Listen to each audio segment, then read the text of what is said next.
Hey guys, this is एसएफबीसी पाठशाला और अभी हम ऑरा कंपोनेंट डेवलपमेंट सीख रहे हैं। तो ऑरा कंपोनेंट डेवलपमेंट सीखने की इस सीरीज में आज मैं आप लोगों को एक लाइटनिंग एप्लीकेशन बना के दिखाने वाला हूँ, बनाने सिखाने वाला हूँ, जो कि ऑरा कंपोनेंट से बनाया गया है।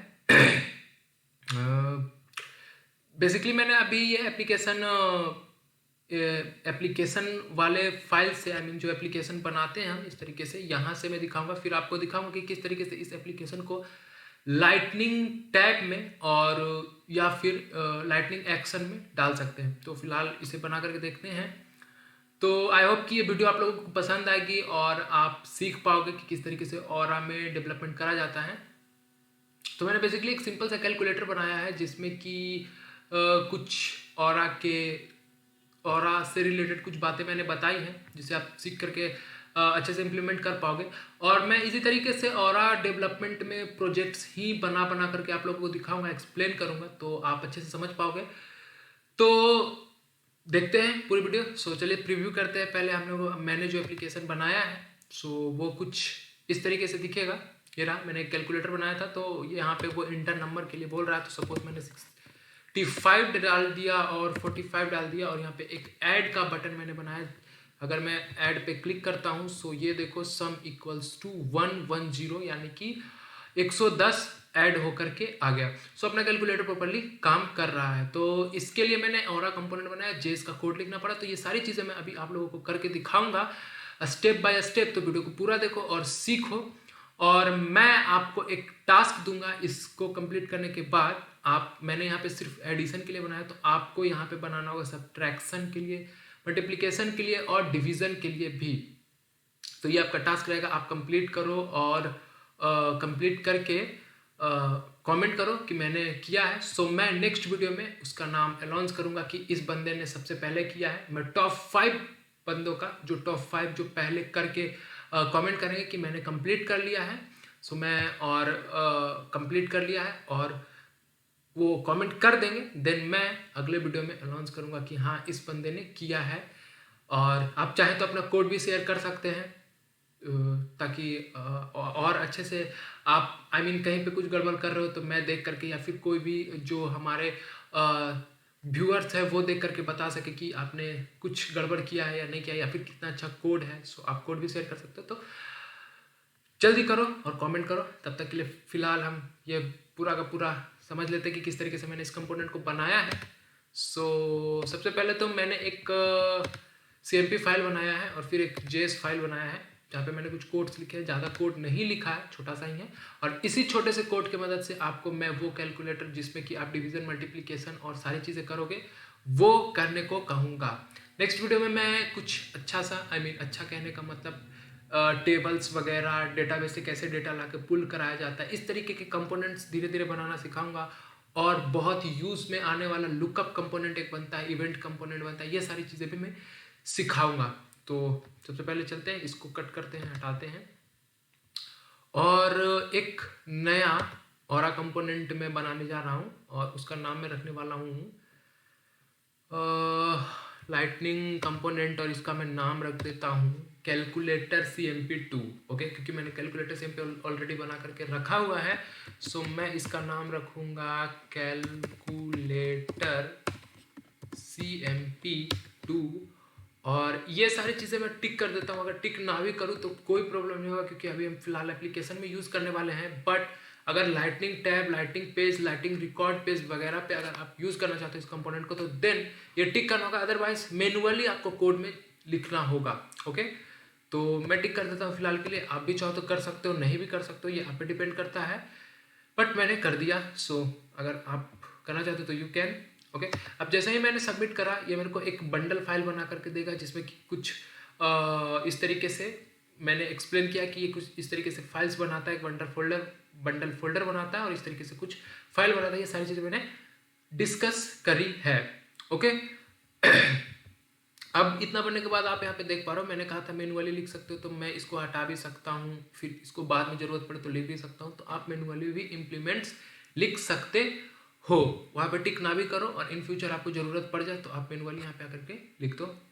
ये भी काम करेगा। ओके, सो अब ये अपना जो कंपोनेंट बन गया है तो एक एप्लीकेशन भी बना लेते हैं और उसको साथ में प्रीव्यू करते हुए चलते हैं और मिलाते हुए चलते हैं कि ये और वो जो बनाने जा रहे हैं वो सेम है या नहीं। तो चलो एक मैं लाइटनिंग एप्लीकेशन भी बना लूँगा और इसका मैं नाम रखता हूँ कैलकुलेटर ऐप 2। ओके, करता हूँ इसको सेव करते हैं। ये भी एक बंडल बनाता है तो हम इस बंडल वाले को कट कर सकते हैं क्योंकि इसका फिलहाल यूज़ है नहीं, तो कट कर दिया। अब ये रहा अपना CMP, ये रहा अपना ऐप। सो अब इस ऐप में अपने CMP को कॉल करना होता है, तो मैंने इससे पहले वाली वीडियो में बताया था कि इस तरीके से हम कॉल करते हैं C कॉलोन, जो अपने कंपोनेंट का नाम है, तो अपने कंपोनेंट का नाम है कैलकुलेटर CMP2। सपोज कि अगर मैं ये नाम गलत लिखता हूँ तो ये सेव ही नहीं होने देगा। अभी सेव होने दीजिए। सपोज कि मैं यहाँ से L हटा देता हूँ और सेव करने की कोशिश करता हूँ। देखो इसने एरर दे दिया कि फेल टू सेव ये मैंने कुछ L हटा दिया, I mean कुछ तो हटाया है, यहाँ से मैंने हटाया था, हाँ L हटाया था।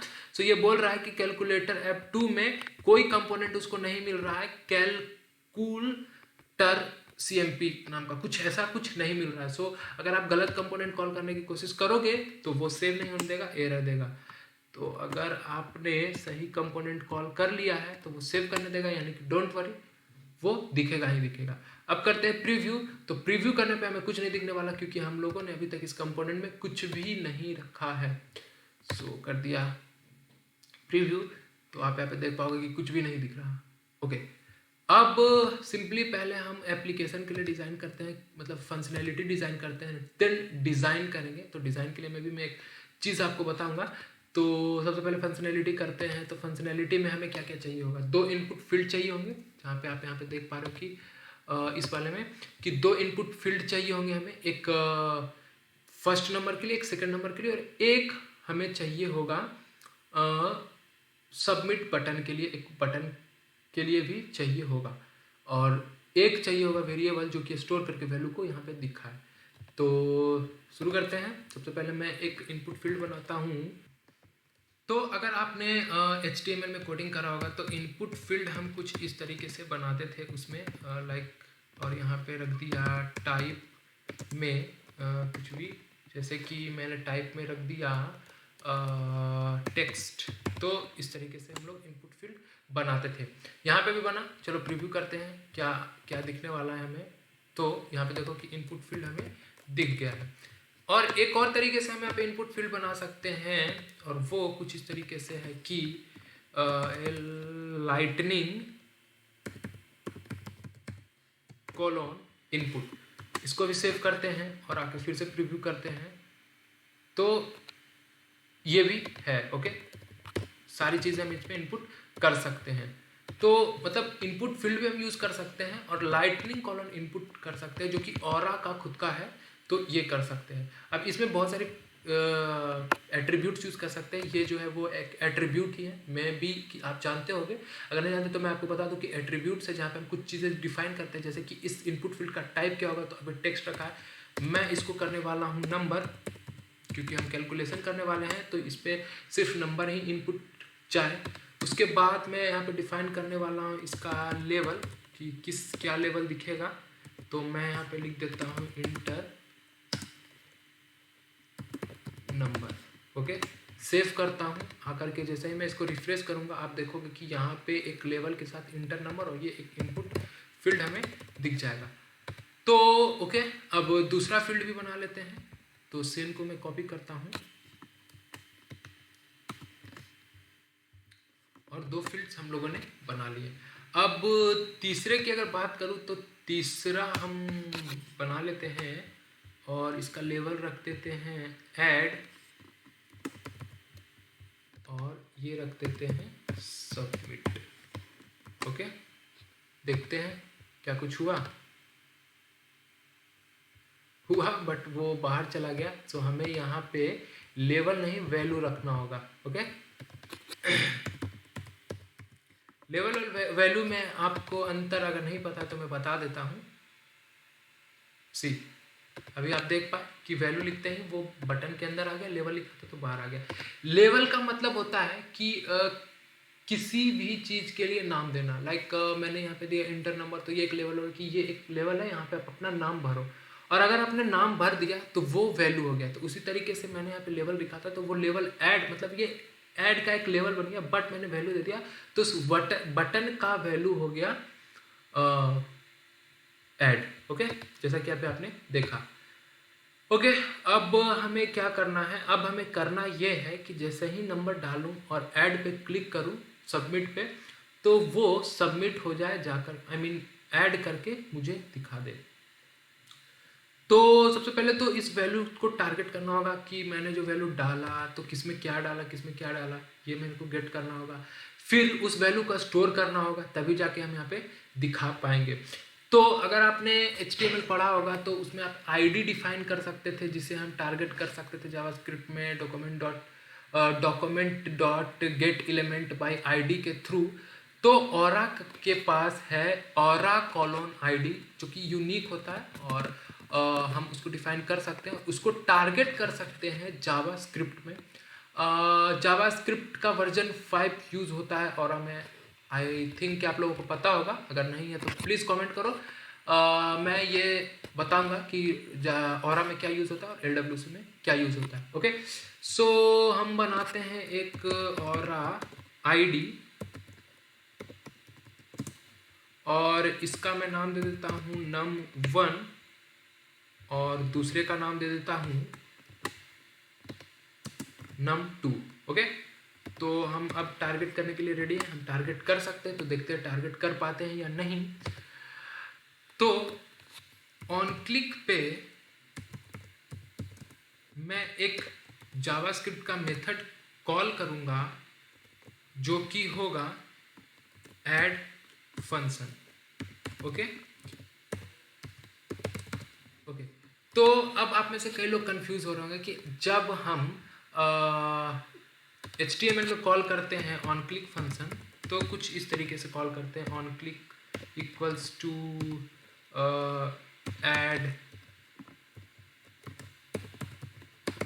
फंक्शन, इस तरीके से। बट ऑरा में हम इस तरीके से करते हैं, अगर आपने not C dot I mean C का यूज किया है, इट मीन्स कि आप कंट्रोलर को कॉल कर रहे हो, मेथड को कॉल कर रहे हो।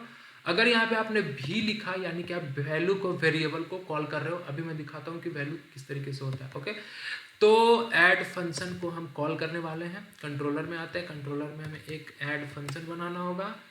तो अभी यहाँ पे एक बाय डिफॉल्ट फंक्शन बन के है माई एक्शन, तो मैं इसको कन्वर्ट कर देता हूँ ऐड फंक्शन में। उसके बाद आप यहाँ पे देखो कंपोनेंट, इवेंट और ये हेल्पर, तो ये सारी चीज़ें पास करता है ऑटोमेटिकली। आपको पास करना होता है मेथड में। अगर आपने यहाँ पे कंपोनेंट नहीं रखा तो आप कंपोनेंट यूज नहीं कर सकते, इवेंट नहीं रखा तो नहीं कर सकते। तो ये बाय डिफॉल्ट पास, अगर ज़रूरत है तो जिस मेथड में, तो आप कर सकते हो, अदरवाइज आप नहीं भी कर सकते। तो मुझे इस मेथड में तो ज़रूरत है, तो मैं इसको बाय डिफ़ॉल्ट ऐसे ही छोड़ देता हूँ। अगर नेक्स्ट आप बनाओगे, सपोज़ कि आप एक और मेथड बनाना चाहते हो, तो आप कॉमा दे करके इस तरीके से न्यू मेथड फंक्शन, और अगर आपको कंपोनेंट, अगर इन चीज़ों की ज़रूरत है तो आप यहाँ पे पास करो, अदरवाइज नहीं भी कर सकते हो। बट अगर आप करना चाहते हो तो आप इस तरीके से कर सकते हो। सपोज़ हेल्पर भी करना चाहते हो तो हेल्पर भी कर सकते हो। ओके, अब बात कर लेते हैं कि ये जो तीन चीज़ें पास हुई है, कंपोनेंट, इवेंट और हेल्पर, ये क्या है। तो कंपोनेंट बेसिकली मैं कह सकता हूँ कि डॉम है, आई मीन जो कि फाइंड करेगा आपके CMP फाइल से एट्रीब्यूट्स को, जो कि फाइंड करेगा वैल्यूज़ को, और जो कि पुट करेगा वैल्यूज़ को। आई मीन ये जनरली मैं कह सकता हूँ कि आपके पेज का डोम होगा, जो कि डॉक्यूमेंट्स को गेट करेगा और पुट करेगा। ओके, इवेंट्स, आई थिंक कि आप लोगों को पता होगा। तो इवेंट्स होता है कि जैसे मैंने ऑन क्लिक पे क्लिक किया, तो उस समय जो इवेंट फायर हुआ उसको ये कलेक्ट करके रखता है, और इस मेथड की मदद से हम जो स्पेसिफिक वैल्यू पाना चाहते हैं वो वैल्यू हमें मिलती है। हेल्पर क्या है, हेल्पर बेसिकली ये वाला हेल्पर है। अगर इस हेल्पर में हम लोगों ने कोई मेथड लिखा है और उसको कॉल करना चाहते हैं अपने इस वाले कंट्रोलर में, देन हमें लिखना होता है हेल्पर डॉट मेथड का नाम। तो ये चीज़ें भी मैं आपको करके दिखाऊंगा। फिलहाल के लिए मैंने बेसिकली आपको इन तीनों का मतलब समझा दिया, तो आई होप कि आप समझ पाए होंगे। ओके, करता हूँ सेव। अब जो मेरे पास है वो है और आई डी num1 और और आई डी num2। तो ये दोनों वैल्यू मैं गेट कर पा रहा हूँ जावास्क्रिप्ट में या नहीं, और गेट करने के बाद मैं पुट करके दिखाऊंगा। तो पहले गेट करते हैं कि क्या हमें ये दो वैल्यू जो हम यहाँ पे डालेंगे और सबमिट करेंगे तो वो हमें मिल रहे हैं या नहीं, जावास्क्रिप्ट अपना सिस्टम आइडेंटिफाई कर पा रहा है या नहीं। तो मैं यहाँ आता हूँ और यहाँ सिंपली मैं एक वेरिएबल बनाता हूँ वेयर num1 इक्वल्स टू, देखो कंपोनेंट यहाँ पे यूज करूंगा क्योंकि डोम से वैल्यू गेट करना, इसलिए कंपोनेंट डॉट फाइंड। फाइंड क्या करेगा कि खोजेगा उस ऑरा आईडी को जो मैंने इस कंपोनेंट में लिख करके रखा है, इस कंपोनेंट में जो लिख करके रखा है उसे फाइंड करने की कोशिश करेगा कि क्या वो है या नहीं है तो उसके पूरे इस वैल्यू को उठा करके लाएगा और इस पे पुट कर देगा। ओके, तो मैं यहाँ पे लिखने वाला हूँ फाइंड num1। तो ये पूरे उस कंपोनेंट को लेकर के आ जाएगा, बट मैं वो पूरा कंपोनेंट नहीं चाहता हूँ, इसलिए मैं लिखूंगा dot get v dot value. Okay, so यहाँ पे भी आप देख पा रहे हो कि v लिखा मैंने, v डॉट लिखा। v डॉट का मतलब वैल्यू।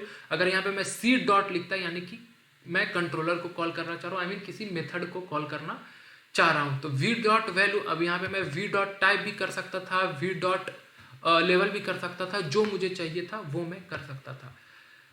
तो इसी तरीके से दूसरे के लिए भी बना लेते हैं सेम तरीके से। ये रहा num2 और एक सिंपल अलर्ट लगाते हैं हम यहाँ पे। अलर्ट क्या करता है कि मेथड वैल्यू को अलर्ट करने का काम करता है, पॉपअप खोलता है।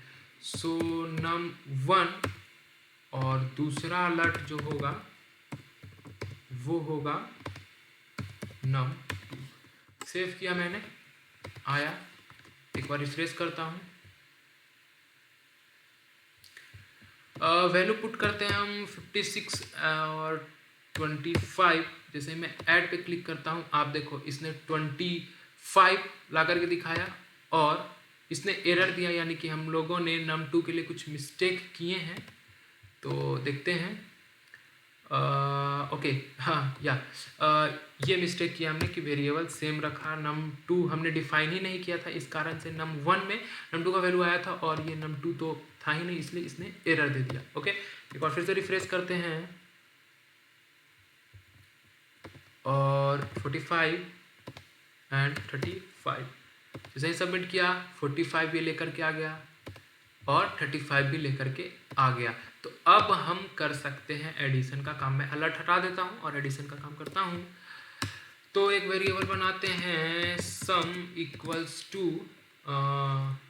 num1 प्लस num2 और इसको अलर्ट करते हैं।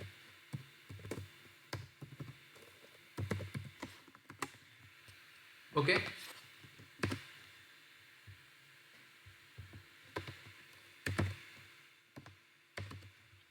सेव करा, अलर्ट करा। तो आप देखो कि इसने 2432 लिख दिया, ऐड किया इसने, बट एज अ स्ट्रिंग, इसको ये एज अ स्ट्रिंग ट्रीट कर रहा है 2432 को, इसलिए इस तरीके से उसने करा। ओके, तो उसके लिए हम एक यूज कर सकते हैं, एक मेथड आता है जावास्क्रिप्ट का, उस मेथड को यूज कर सकते हैं और वो मेथड है नंबर। इस तरीके से हम उसको यूज कर सकते हैं।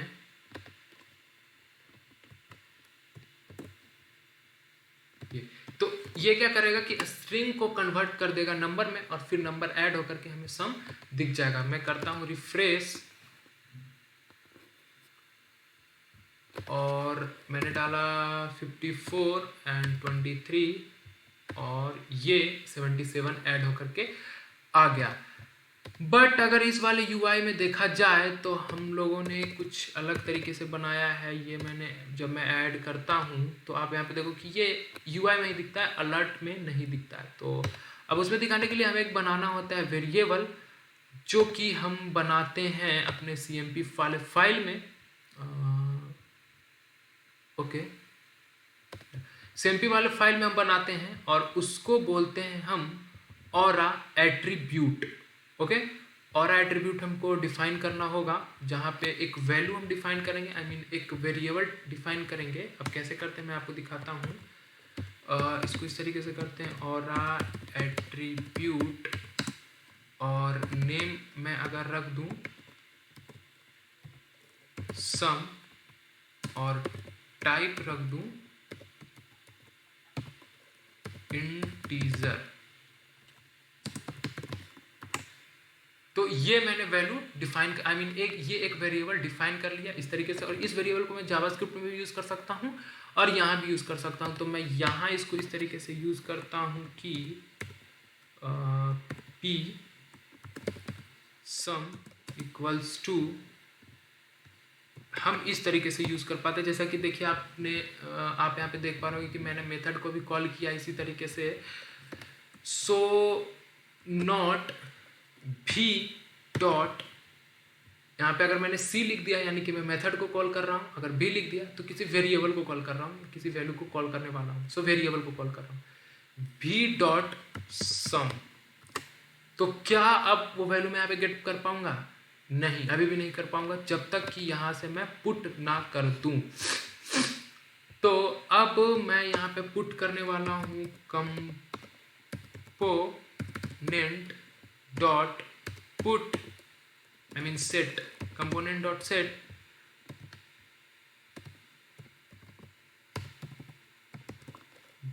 भी डॉट सम कॉमा सम। तो ये सम का वैल्यू इस वाले सम में चला जाएगा और ये सम हमें यहाँ पे दिख जाएगा। सो रिफ्रेश करते हैं, मैंने पुट किया 67 और 56, मैंने ऐड पे क्लिक किया। आप यहाँ पे देखो कि सम 123 यानी 123 हमें यहाँ पे दिख गया। तो इस तरीके से हमने फंक्शनैलिटी तो बना लिया। आई होप आप समझ पाए होगे। अगर कहीं पे कुछ भी डाउट रह गया हो तो कमेंट करो, मैं उसको क्लियर करके दूंगा। और अब थोड़ी सी बात कर लेते हैं डिज़ाइनिंग की, क्योंकि ये यूआई देखो और ये यूआई देखो तो थोड़ा अलग है। तो हम इसको CSS से भी डिज़ाइन कर सकते हैं। यहाँ पे आप स्टाइल में जा करके एक एक एलिमेंट को टारगेट करके कर सकते हो। बट अगर आप डिज़ाइनिंग पे ध्यान नहीं देना चाहते, आई मीन आप डिज़ाइन नहीं करना चाहते हो, तो आप डायरेक्टली गूगल पे सर्च करो SLDS, इंटर करो, आपको इस तरीके से बहुत सारे डॉक्यूमेंट्स मिलेंगे। SLDS का मतलब है सेल्सफोर्स लाइटनिंग डिज़ाइन सिस्टम, जो कि CSS से बना है, मतलब पूरा का पूरा CSS है ये। यहाँ पे आपको हर तरीके के क्लास मिल जाएंगे, इस डॉक्यूमेंट्स को आप पढ़ सकते हो, हर तरीके के क्लास मिल जाएंगे। कंटेनर का मिल जाएगा, इनपुट फील्ड का मिल जाएगा, आउटपुट फील्ड का मिल जाएगा, बटन के लिए मिल जाएंगे, check boxes, modal, cards, titles, radio groups, बहुत सारी चीज़ें मिल जाएगी। आप यहाँ पे देख पा रहे हो कि सारी चीज़ें मिल जाएगी। तो इसको हम यूज़ करने वाले हैं अपने इस कंपोनेंट के लिए, यानी इस कंपोनेंट के लिए मैंने इसके लिए भी उसी को यूज़ किया, तो इसके लिए मैं यूज़ करने वाला हूँ। तो अब इसको यूज़ करने का तरीका सिंपली है कि मैं अपने एप्लीकेशन में आऊँगा और जैसा कि आप यहाँ पे देख पा रहे हो कि यहाँ पे एक्सटेंड्स फोर्स कॉलन SLDS मुझे इंक्लूड करना होगा, तब जाके ये चीज़ मैं यूज़ कर पाऊँगा अपने आई मीन ये सुधार देंगे। अब जैसे ही मैं देखो इसको कॉपी करता हूँ, अपने इस वाले ऐप में आता हूँ और डाल देता हूँ, आई मीन कि एक्सटेंड्स फोर्स कॉलन SLDS। अगर SLDS आप यूज़ करना चाहते हो तो इतना कोड आपको अपने एप्लीकेशन में डालना होगा। मैं करता हूँ सेव। अब मैं इसको जैसे ही रिफ्रेश करूँगा, देखो ये कुछ इस तरीके का हो गया, मतलब चकाचक हो गया। ओके, ये बट फिर भी दोनों में बहुत सारा डिफरेंस है ना। तो सिंपली मैंने जो जो क्लासेस यूज करे हैं यहाँ पे मैं उस क्लास को कॉपी कर देता हूँ। हाँ, आई मीन आप देख सकते हो कि किस तरीके के क्लासेस है। तो देखो SLDS ग्रिड है, SLDS no flex, SLDS align, absolute centre, ये सेंटर में लाने के लिए है, ये ग्रिड डिफाइन करने के लिए, ये विदाउट फ्लैक्स है। और अब क्या होता है कि SLDS 12 पार्ट में डिवाइडेड होता है, तो मैंने यहाँ पे दूसरा पार्ट यूज़ किया है, आई मीन दूसरा भाग यूज़ किया है। तो SLDS डिज़ाइनिंग सिस्टम है, अगर आपको समझने में परेशानी होती है तो कमेंट करो, मैं आपको बता दूंगा, बट मुझे नहीं लगता कि ये बताने की चीज़ है। सो मैं सिंपली यहाँ पे अभी जो 2 क्लासेस थे मैंने कॉपी कर लिया, आप मेरे कोड से देख के कॉपी कर सकते हो, या फिर आप डायरेक्टली SLDS के वेबसाइट से, आई मीन SLDS वाले डॉक्यूमेंट से कॉपी कर सकते हो। तो मैंने आपको बता दिया कि डिज़ाइन के लिए SLDS यूज़ होता है, बस ये मेरा मैं ये इन्फॉर्मेशन देना चाहता था। तो अब मैं जैसे ही इसको करूँगा रिफ्रेश, तो कुछ इस तरीके से हमें UI मिल गया। ओके, बट यहाँ पे अभी भी कुछ डिफरेंस है, बट मुझे ये वाला UI ज़्यादा अच्छा लग रहा है, क्योंकि इसमें मैंने एक और डिव इंक्लूड कर दिया था, इसलिए ये कुछ ऐसा दिख रहा है और ये कुछ ऐसा दिख रहा है, तो यही UI मुझे ज़्यादा अच्छा लगा। तो आप इस तरीके से UI भी डिज़ाइन कर सकते हो, अपना फंक्शनैलिटी भी प्रॉपरली काम कर रहा है, आप UI SLDS का यूज़ करके कर सकते हो। मैंने आपको बताया कि किस तरीके से attribute, I mean aura attribute define करा जाता है लोकल वेरिएबल बनाने के लिए। जो ऑरा एट्रीब्यूट है ये लोकल वेरिएबल है, इसका यूज़ आप जावास्क्रिप्ट हेल्पर और कंपोनेंट दोनों में कर सकते हो। किस तरीके से कर सकते हो मैंने ये भी बताया कि नॉट भी डॉट जो भी आपका वेरिएबल का नाम है वो इस तरीके से कर सकते हो। अगर आपको मेथड या फंक्शन टारगेट करना है तो आप नॉट सी डॉट मेथड का नाम इस तरीके से करके टारगेट कर सकते हो। तो आई होप कि इस वीडियो में जो भी चीज़ें मैंने बताने की कोशिश करी वो आपको समझ में आया होगा। तो अगर समझ में आया तो प्लीज़ वीडियो को लाइक करो, कमेंट करके बताओ कि कैसा लगा। अगर कहीं पे स्टक होते हो तो भी बताओ, और चैनल पे नए हो तो चैनल को सब्सक्राइब कर लो, दोस्तों के साथ शेयर करो। और फिर से मैं कहता हूँ कि आपके लिए एक टास्क है, टास्क ये है कि मैंने यहाँ पे सम के लिए करके बताया है, आपको करना होगा डिवीज़न, मल्टीप्लिकेशन और माइनस के लिए, सब के लिए। तो अगर आप ये करते हो और करके फट से कमेंट करते हो, जितना जल्दी करके फट से कमेंट करते हो, तो मैं टॉप 5 का नाम नेक्स्ट वीडियो में अनाउंस करने वाला हूँ, यानी कि सॉर्ट आउट देने वाला हूँ कि इस बंदे ने ये किया, इस बंदे ने ये किया, पहले किया। और आगे और भी चीज़ें मैं सिखाने वाला हूँ ऑरा में, फिर लाइटनिंग में। बहुत सारे कमेंट्स आ रहे हैं लाइटनिंग में, तो मैं लाइटनिंग बताऊंगा, डोंट वरी, आप बने रहो। आई मीन LWC बताऊंगा, डोंट वरी, आप बने रहो। बट उससे पहले ऑरा जाना जरूरी, क्योंकि ऑरा से लाइटनिंग के बहुत सारे कॉन्सेप्ट्स क्लियर हो जाते हैं। जैसे कि ये एक कॉन्सेप्ट था कि किस तरीके से एप्लीकेशन को टारगेट करा जाता है, किस तरीके से इम्प्लीमेंट्स करे जाते हैं, आई मीन लाइटनिंग टैब्स के लिए या फिर लाइटनिंग एक्शन बटन के लिए। इसके अभी मैं नेक्स्ट वीडियो में आपको बताऊंगा कि किस तरीके से इस कंपोनेंट को हम कॉल कर सकते हैं, आई मीन किस तरीके से इस कंपोनेंट को हम डाल सकते हैं अपने लाइटनिंग टैब में या फिर लाइटनिंग एक्शन में। और उसी के साथ मैं एक नया एप्लीकेशन बना करके दिखाऊंगा कि किस तरीके से हम डेटाबेस से डेटा को लाते हैं और यहाँ पे किस तरीके से टेबल का यूज़ करते हैं। ये सारी चीज़ें बताऊंगा मैं धीरे धीरे। ऑरा के बहुत सारे कंपोनेंट्स बना करके आपको दिखाऊंगा, जिससे कि आप ऑरा में अच्छे प्रैक्टिस कर सको, आई मीन आपका हैंड्स ऑन प्रैक्टिस अच्छा हो जाए ऑरा में, देन हम LWC पे जाएंगे। साथ ही मैं एडमिन पार्ट का भी वीडियो लाऊंगा, आई मीन मैं कोशिश कर रहा हूँ कि मैं वीकली 2 वीडियो ऑरा के, 2 वीडियो लाइटनिंग के और 2 वीडियो एपेक्स के लेकर के आऊँ, क्योंकि सारी चीज़ें सीखना जरूरी है और आप जल्दी से जल्दी सीखना भी चाहते हो और मैं जल्दी से जल्दी सिखाना भी चाहता हूँ। तो मैं कोशिश करूँगा कि इस तरीके से वीडियो लाऊँ। तो फिर से मैं कहूँगा कि कमेंट करके बताना, चैनल पे नए हो तो सब्सक्राइब कर लेना। तब तक के लिए मैं कहूँगा thank you and keep watching.